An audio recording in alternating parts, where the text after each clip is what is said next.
बिस्मिल्लाहिर्रहमानिर्रहीम। अस्सलाम वालेकुम डियर स्टूडेंट्स, कैसे हैं आप सब लोग। उम्मीद है सब ठीक ठाक होंगे। आज बेटा हम अपने chapter number 20 chromosomes and DNA का एक और टॉपिक स्टडी करने जा रहे हैं। इस टॉपिक में हमने देखने हैं types of RNAs and transcription. So first of all we will study types of RNA. Basically किसी भी प्रोकैरियोटिक या यूकैरियोटिक सेल में 3 टाइप्स के आरएनएज होते हैं: ribosomal RNA, transfer RNA and messenger RNA. So first one जो type है that is ribosomal RNA and that provide sites for the formation of polypeptide. This is the most important and most functional type of RNA and is involved in the translation process. Second जो type है that is transfer RNA. It transports the amino acids to the ribosomes. अब जब translation का phenomena हो रहा होता है तो ट्रांसफ़र आरएनए जो है ये एक व्हीकल के तौर पे एक्ट करता है. अमाइनो एसिड इसके साथ अटैच होते हैं और ये अमाइनो एसिड जो है ये ट्रांसपोर्ट किए जाते हैं राइबोसोम्स की तरफ for their translation. Next type है जी messenger RNA that codes for precise arrangement of amino acids. इसके ऊपर मैसेज रीड किया जाता है. मैसेंजर आरएनए इनफैक्ट कॉपी होती है डीएनए की. प्रोसेस है ट्रांसक्रिप्शन जिसमें ये बनता है और ये अपना फंक्शन जो है वो जाके परफॉर्म करता है साइटोप्लाज्म में. ये डिफरेंट टाइप्स ऑफ आरएनएज की डायग्राम्स हैं किसी भी सेल के अंदर. फर्स्ट आप देख सकते हैं इसमें मैसेंजर आरएनए दिखाया गया है और येलो न्यूक्लियोटाइड्स के बारे में बताया गया है कि ये यूरासिल हैं. बिकॉज बेसिकली आरएनए और डीएनए का जो बेसिक डिफरेंस होता है वो इसी नाइट्रोजन बेस की वजह से होता है. आरएनए में यूरासिल होती हैं और डीएनए में थायामीन होती हैं. नेक्स्ट जो डायग्राम है इसमें राइबोसोम को दिखाया गया और राइबोसोम में राइबोसोमल आरएनए को दिखाया गया है. बिकॉज़ अगर हम राइबोसोम की कंपोजिशन को देखें तो इसमें 50% जो है वो आरएनए होता है which is ribosomal RNA and 50% जो है इसकी कंपोजिशन में प्रोटीन आ जाती है. सो इसको हम न्यूक्लियो प्रोटीन पार्टिकल्स भी कहते हैं राइबोसोम्स को.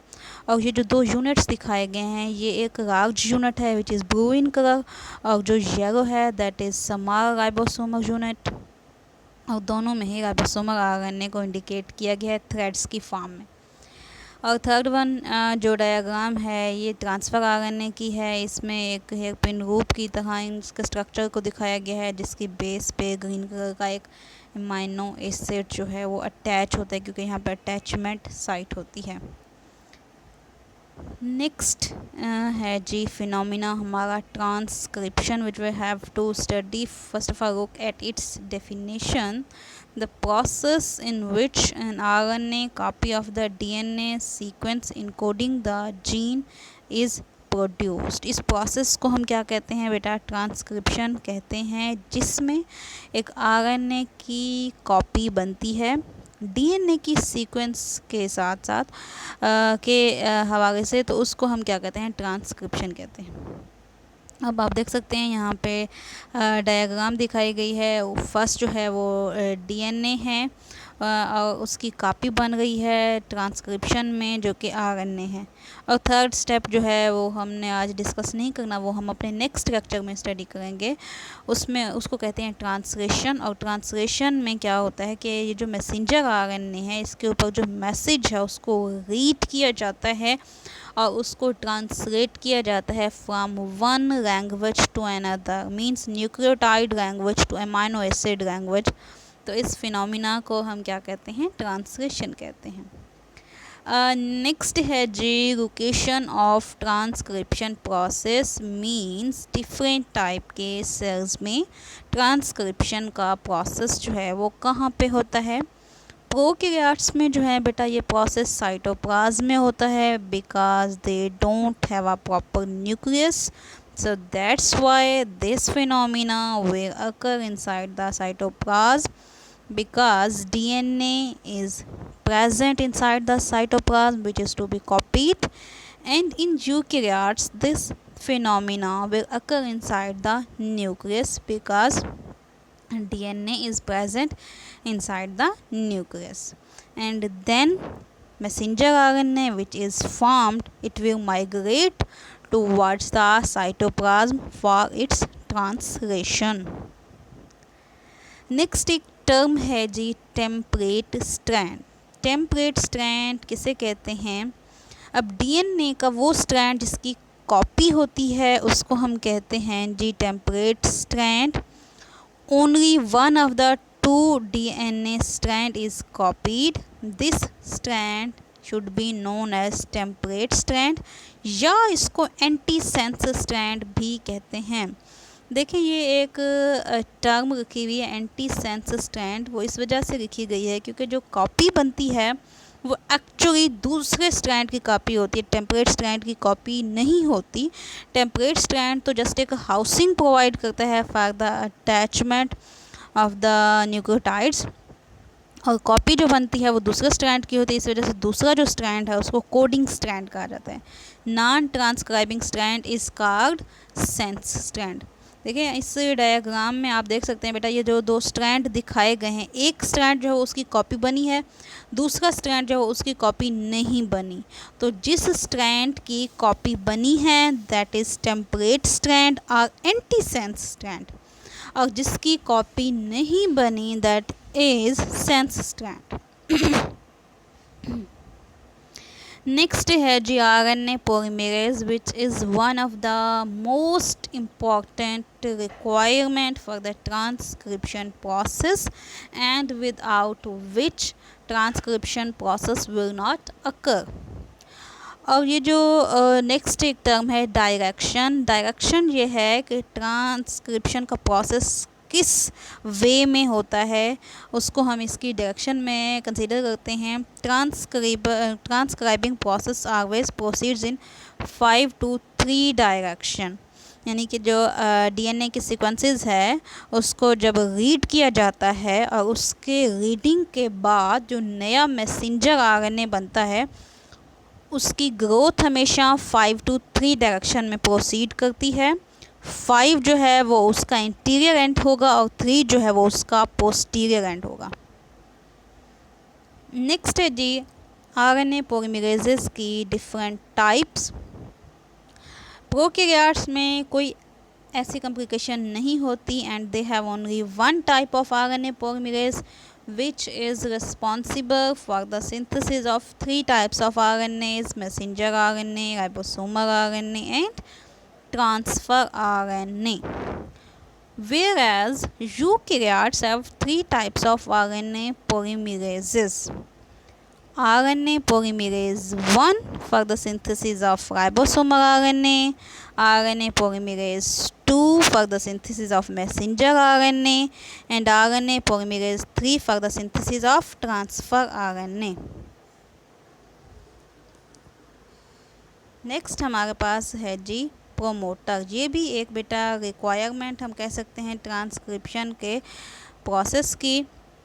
ये प्रोमोटर सीक्वेंस जो है ये असल में डीएनए के ऊपर होती है। Transcription process starts at the RNA polymerase binding site called as promoter on the DNA template strands। अब प्रोकैरियोट्स में within the promoter there are 2 binding sites TTGACA, also called -35 sequence, and TATA8 sequence, also called -10 sequence, which have affinity for RNA polymerase। Keep it in mind, promoter is always present on DNA। promoter हमेशा कहाँ पे होता है? DNA पे होता है, और ये एक इंडिकेशन है कि जहाँ पे जाके आरएनए पॉलीमरेज ने अटैच होना है। जैसे ही आरएनए पॉलीमरेज डीएनए के साथ अटैच होगा उसकी अनजिपिंग हो जाएगी, और अनजिपिंग के बाद जिस स्ट्रैंड की कॉपी बननी है उसकी कॉपी बनेगी।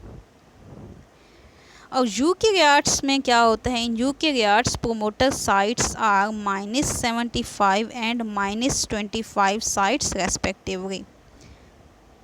नेक्स्ट है जी ट्रांसक्रिप्शन प्रोसेस। तो बेसिकली इस प्रोसेस के 3 स्टेप्स होते हैं।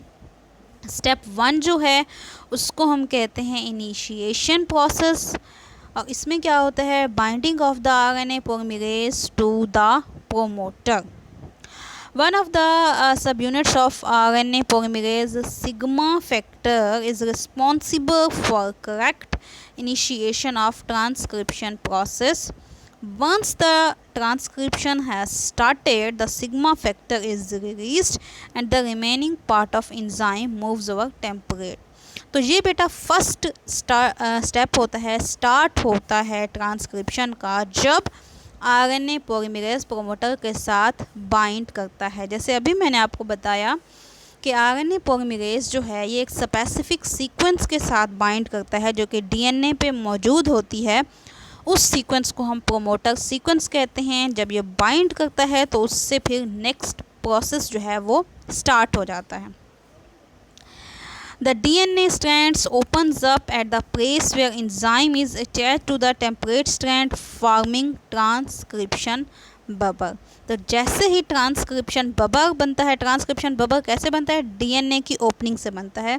तो ट्रांसक्रिप्शन बबल के बनते ही इनिशिएशन स्टेप ख़त्म हो जाता है और उसके बाद अब स्टार्ट हो जाता है हमारे पास next step. Let's look at the diagram. ये जो ब्लू कलर में है ये आरएनए पॉलीमरेज है, इसने आके डीएनए के साथ बाइंड किया। डीएनए के साथ बाइंड करने के बाद आप देख सकते हैं इसकी ओपनिंग हो गई है और ये एक बबल सा बन गया है जिसको हमने क्या कहा, हमने ट्रांसक्रिप्शन बबल कहा। और उसके बाद नेक्स्ट प्रोसेस जो है वो जारी हो जाता है। नेक्स्ट स्टेप जो है that is chain elongation. In this step, the transcription bubble moves down the DNA, leaving the growing strand protruding from bubble. अब वो जो इनिशिएशन स्टेप हुआ था यानी कि binding of DNA with RNA polymerase, ये स्टेप अब अगेन कंटिन्यू होगा क्योंकि आरएनए पॉलीमरेज मूव अहेड करेगा तो ट्रांसक्रिप्शन बबल भी मूव करता जाएगा। तो इस तरह से ये जो प्रोसेस है, ये जो स्टेप है, इसको हमने elongation का नाम दिया है। नेक्स्ट जो स्टेप 3 है दैट इज़ टर्मिनेशन यानी कि end of the process. The stop sequence at the end of the gene terminates the synthesis of messenger RNA. The simplest stop signal is a series of guanine cytosine base pairs followed by a series of adenine thiamine base pairs।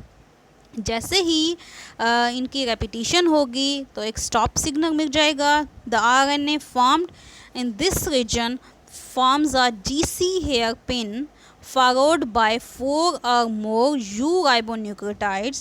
The hairpin causes RNA polymerase to stop synthesis। तो जैसे ही ये hairpin रूप बन जाएगा इसका मतलब now this is the end of transcription process। Next जो है वो है बेटा पोस्ट ट्रांसक्रिप्शनल मॉडिफिकेशंस। मींस जब आरएनए बन जाता है तो उसकी प्रॉपर सेफर जर्नी के लिए उसे राइबोन्यूक्लियस और फास्फेटेजेस से बचाने के लिए जो उसमें चेंजेस आती हैं उनको हम कहते हैं पोस्ट ट्रांसक्रिप्शनल मॉडिफिकेशंस। अब प्रोकैरियोट्स जो हैं क्योंकि उनका जो ये फिनोमिना है ट्रांसक्रिप्शन का वो साइटोप्लाज्म में हुआ है और उनकी ट्रांसलेशन भी साइटोप्लाज्म में होनी है, सो उनको कोई इतना ज़्यादा ख़तरा नहीं होता। इस वजह से there are no such post transcriptional modifications occurs inside the prokaryotes. However eukaryotes के अंदर पोस्ट ट्रांसक्रिप्शनल मॉडिफिकेशंस होती हैं because here messenger RNA have to be transported from the nucleus to the ribosomes for its translation. In prokaryotes, the newly synthesized messenger RNA is directly released into the cytoplasm for its translation, but in eukaryotes, it has to travel long distance from inside the nucleus to ribosome in cytoplasm. Therefore, there is a need for modification for safe journey. अब ये जो modifications हैं इसमें होता क्या है, इसमें capping होती है और टेलिंग होती है। अब कैपिंग जो है वो एंटीरियर एंड पे होगी। अभी मैंने आपको बताया ना कि 5 प्राइम एंड जो होता है वो एंटीरियर एंड होता है, तो एंटीरियर एंड पे एक 7 मिथाइल GTP कैप ऐड की जाती है, लिंक हो जाती है 5 to 5 लिंक के थ्रू, और इस तरह से जो एंटीरियर एंड है वो सेफ हो जाता है, उसके ऊपर किसी भी फास्फाटेजेस और न्यूक्लियस का अटैक नहीं होता। और जो पोस्टीरियर एंड है उस पे एडेनिन न्यूक्लियोटाइड की रेपिटिशन हो जाती है, जिसको हम पोली ए टेल कहते हैं, and that is linked to the end of RNA. These caps and tails save the messenger RNA from variety of nucleases and phosphatases. So this is the end of our lecture.